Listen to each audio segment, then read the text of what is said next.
Here I have ARCHOS Diamond Gamma, and today I'm going to show you how to enter recovery mode on this device. So first of all, you have to turn it off. So hold down power key for a few seconds to do that. And after it turns off completely, what you have to do is to hold down combination power key and volume up for a few seconds, like this. You can release power key when you see the NUOI logo on the screen. And that's it. Now you're in recovery mode. Using volume keys you can navigate through the menu, and using power key you can select options.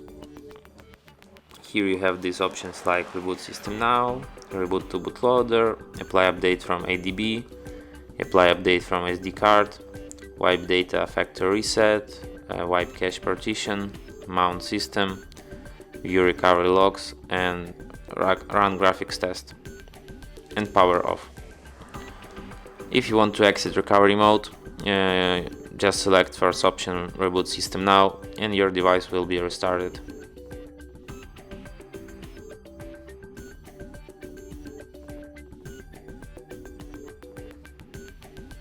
That's it. Thanks for watching. If you find this tutorial useful, don't forget to hit that like button and subscribe to our channel.